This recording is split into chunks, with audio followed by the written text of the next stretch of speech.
Bonjour à tous les amis, comment ça va? J'espère que ça va. Zach Mwekassa, fondateur de Mwekassa. Avant de commencer, mettez un like s'il vous plaît, un like positif, c'est-à-dire, faites ça. Mettez un like pour rien.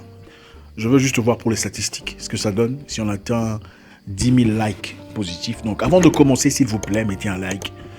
Même si vous ne m'aimez pas, enfin bref, je sais que vous m'aimez de toute façon. Si vous êtes là, ça veut dire que vous m'aimez quelque part. Ça fait partie de la vie. Moi, je vous aime. Bref, mettez un like avant de commencer, on va y aller.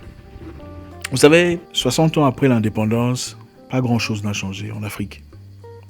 C'est vrai que plus personne ne nous flagelle, ne nous chicote, ne nous agenouille, en tout cas pas ouvertement. Mais pas grand-chose n'a changé pour la population, concrètement. C'est quand même honteux, vous savez. C'est honteux. Aujourd'hui, c'est vrai, nous pouvons manier des ordinateurs si c'est un accomplissement de vie. Aller en Europe sans visa, si c'est un accomplissement de vie. Parler français comme Jean-Luc Mélenchon, si c'est un accomplissement de vie. Et le reste. Mais concrètement, nous vivons les mêmes problèmes, les mêmes difficultés, les mêmes maladies, manque d'hôpital. En tout cas, sinon, on n'enverrait pas nos directeurs et nos ministres à l'étranger, nos présidents, pour aller se faire soigner. On ne le ferait pas, on le ferait à l'Afrique chez nous. Un continent riche en minéraux, sol, sous-sol et tout le reste. 60 ans après l'indépendance, quelle est la situation de l'Africain normal? Le peuple. Toujours dans la misère, toujours dans les difficultés. Pendant qu'il y a un groupe de personnes, je ne sais pas comment les appeler, qui sirotent du champagne, qui voyagent à volonté en business class, first class, pendant que le reste du monde souffre. Et pour eux, l'Afrique n'a aucun problème. Dans chaque pays, vous trouvez ce genre de personnes. Et dans chaque pays, en tout cas, 90%, si pas plus, pris. Mais nous sommes là, les premiers à pleurnicher, à réclamer le respect des autres, des pays étrangers plus ou moins stables, en tout cas beaucoup plus stables que nous. On va être considéré à la juste valeur, on crie au racisme, à respecter les Africains. Est-ce qu'on se respecte chez nous? Les Africains souffrent, pendant qu'un petit groupe de gens sont là, à acclamer ceux qui font souffrir le reste du peuple. Vous êtes là, partisans d'un parti politique cruel, violent, paupérisateur, un parti politique qui a torturé le peuple, un gouvernement sanguinaire. Et vous acclamez, vous défendez avec tout ce que vous avez, sachant tout cela, seulement parce que vous gagnez votre petite pitance, votre petit bol de riz, comme le dirait mon frère Kémy, dans un coin. Et vous dites, ok, c'est bon. Est-ce qu'on n'a pas honte, vraiment? Ça ne vous fait pas honte que les Africains sont là aujourd'hui, en train d'attendre le salut venant d'ailleurs, pendant que nous avons tout ce qu'il faut chez nous. Les plantes, l'intelligence, les capacités, les bénédictions. Comment réfléchiriez-vous à la place? En tout cas, mettez-vous à la place de ces gens-là. Vous êtes intelligent, capable, et vous voyez quelque part une personne qui ne comprend même pas la valeur des terres qu'il a, qui ne comprend même pas la valeur de la bénédiction, des richesses qu'il a. Mais il est moins fort que vous. Vous le laisserez occuper la terre, en toute honnêteté. Pendant que vous n'avez rien, vos enfants sont là, ont aussi besoin d'argent et de possibilités. Vous n'irez pas le pousser, le bousculer? Prenons un fou. Prenons un fou dans les rues. Vous voyez un fou dans les rues assis sur une caisse d'argent où il y a 100 000 $ ou plus. Vous êtes en difficulté, votre femme est enceinte, vos enfants sont affamés. Vous le laisserez là avec cette caisse d'argent? Soyez honnête. Vous ne le ferez pas, n'est-ce pas? Vous bousculerez le fou pour récupérer son argent. Pourquoi sommes-nous étonnés quand ils veulent venir chez nous, prendre ce que nous possédons, pour leurs propres intérêts? Pourquoi sommes-nous étonnés quand ils veulent faire des choses obscures à notre égard, pour gagner ce que nous avons? Ne sommes-nous pas fous? Si 60 ans après l'indépendance, avec tout ce qu'on a comme pétrole, or, diamants, manganèse, terre arable, nous vivons toujours dans la pauvreté, la misère, le manque d'hôpitaux, manque d'écoles décentes, manque d'infrastructures.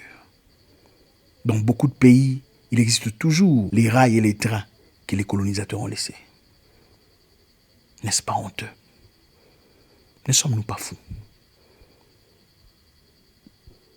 Quelqu'un d'intelligent disait, chaque peuple reçoit le guide qu'il mérite, le leader qu'il mérite.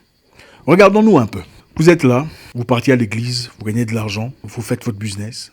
Très difficilement, des fois vous avez du mal à payer vos employés, malgré l'argent que vous avez. Vous leur faites attendre demain. On prend des dettes qu'on paye très difficilement. Quand il faut demander, on est gentil, mais quand on vient récupérer, c'est compliqué. Nous sommes là. Quand un client vient, vous savez que ça coûte 10 €. Mais parce que le client paraît aisé, directement c'est 20 € pour lui. Est-ce qu'on ne le fait pas? Pourquoi sommes-nous étonnés qu'on a des dirigeants dictateurs? des voleurs, des paupérisateurs, des tueurs, pendant que nous sommes ces mêmes personnes, mais à des degrés plus petits. Les Anglais disent, if there is no enemy inside, the enemy outside can do us no harm. Ça veut dire, s'il n'y a pas d'ennemi intérieur, l'ennemi extérieur ne peut rien contre nous. Les Africains souffrent. Beaucoup vivent dans la misère, les difficultés. Si aujourd'hui vous avez envoyé vos enfants en Europe, c'est parce que vous savez qu'en Europe, il y aura une éducation meilleure, une santé meilleure. Pourquoi sommes-nous incapables, avec tout ce que nous avons sur nos terres, bâtir une Afrique digne? Pourquoi sommes-nous incapables de réfléchir logiquement, honnêtement, sans un esprit corrompu? Vous savez, les Africains prient beaucoup. Mais je vais vous dire une chose qui pourrait vous déranger. Nous prions beaucoup, en tout cas 90% d'Africains savent qui c'est Dieu ou Allah ou peu importe Nzambi, tout ça. Nous ne sommes pas incrédules, absolument pas. Mais les Africains, en tout cas presque tous les Africains ont toujours un même démon qui ne part pas. L'amour démesuré de l'argent.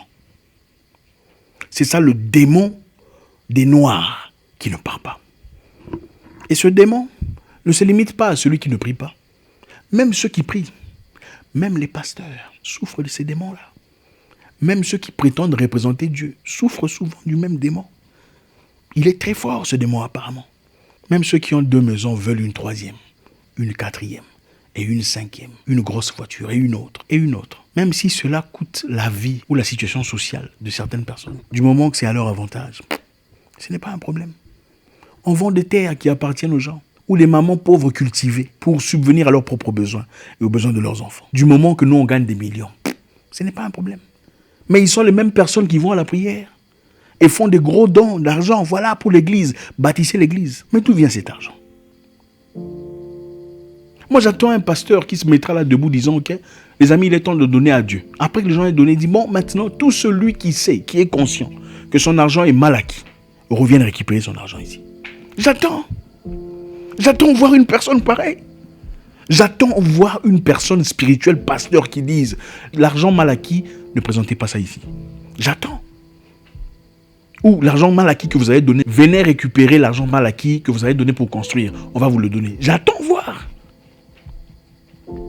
Pourquoi nous prions? Dans l'hypocrisie.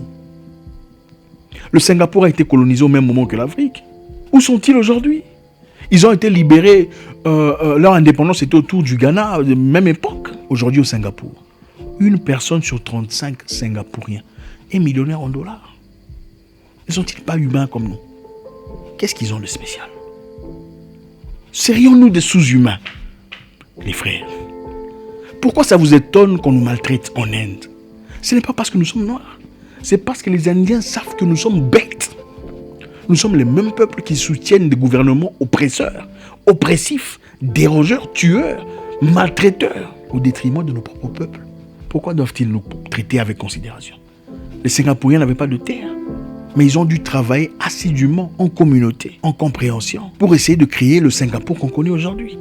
Tout le monde veut partir, il y a beaucoup de Français réfugiés là-bas. Bon, ils s'appellent, comment ils s'appellent? Ils s'appellent expatriés. Au Singapour, qui évolue, à quand même plus forte raison l'Afrique, où il y a immensité de plénitude de diamants, d'or, de cassitérite et de reste. Regardez la République démocratique du Congo, un énorme pays, où la grande majorité de la population vit maintenant dans la capitale, à Kinshasa. Les gens fuient, ils vont à Kinshasa.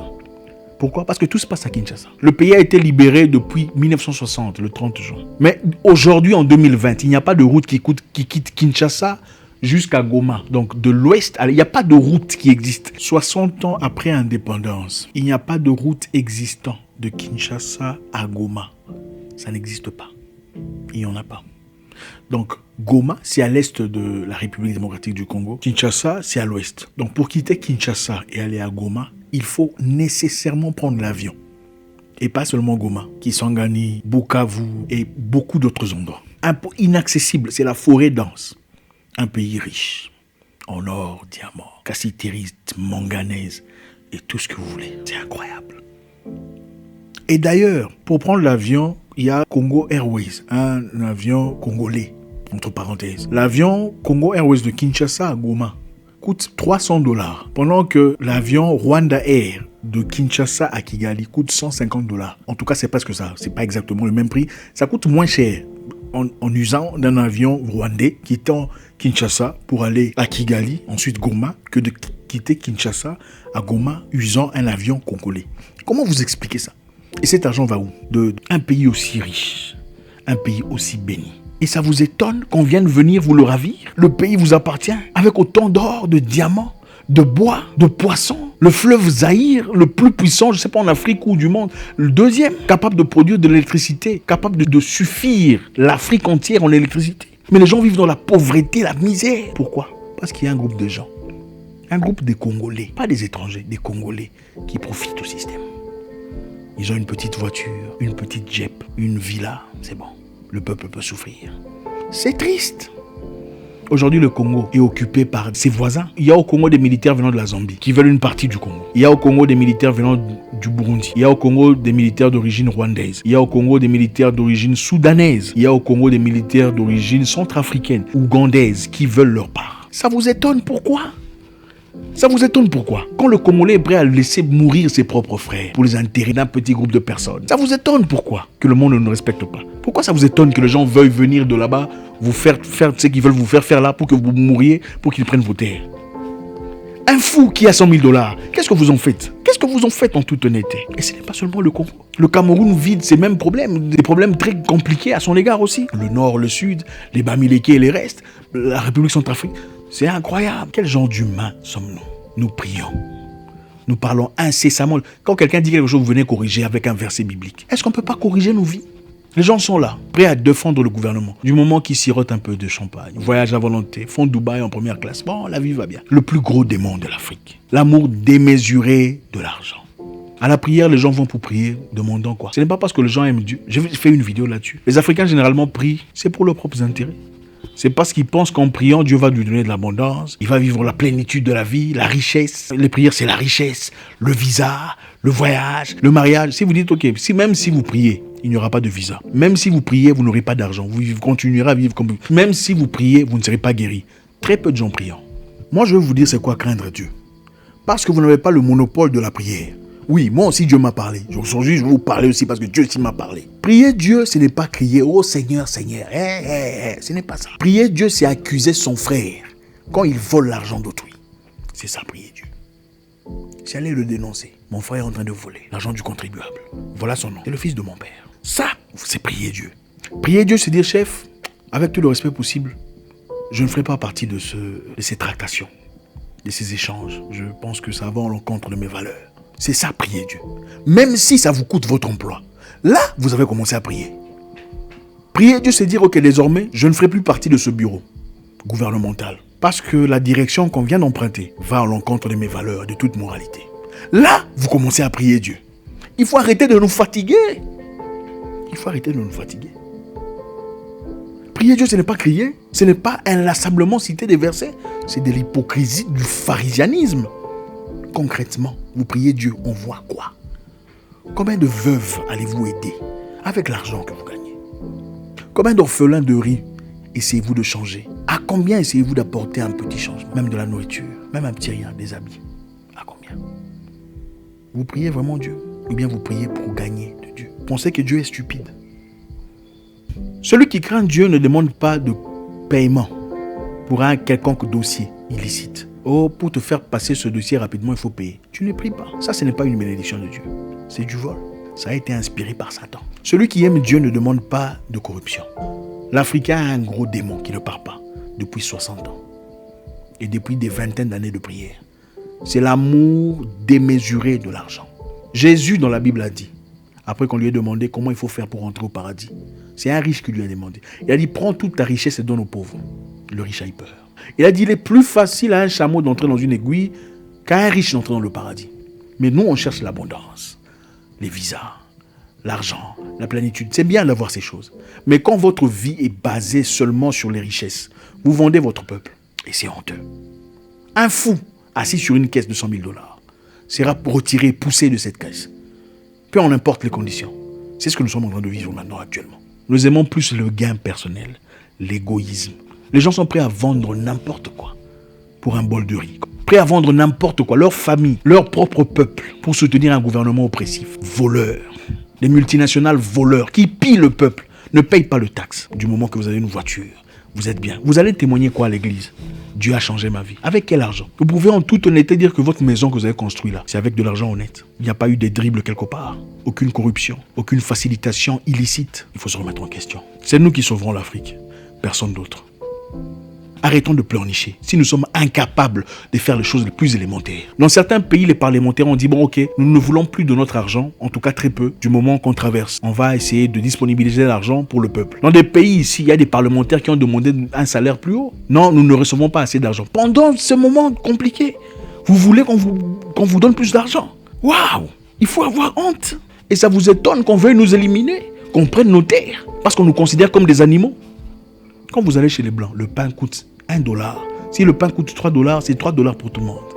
Pour l'Indien, c'est $3. Pour le Chinois, c'est $3. Pour le Blanc, c'est $3. Chez nous, quand vous voyez le visage, vous changez le prix. Ça vous étonne qu'on a des chefs qui ont la même mentalité, qui ne veulent pas quitter. Ah.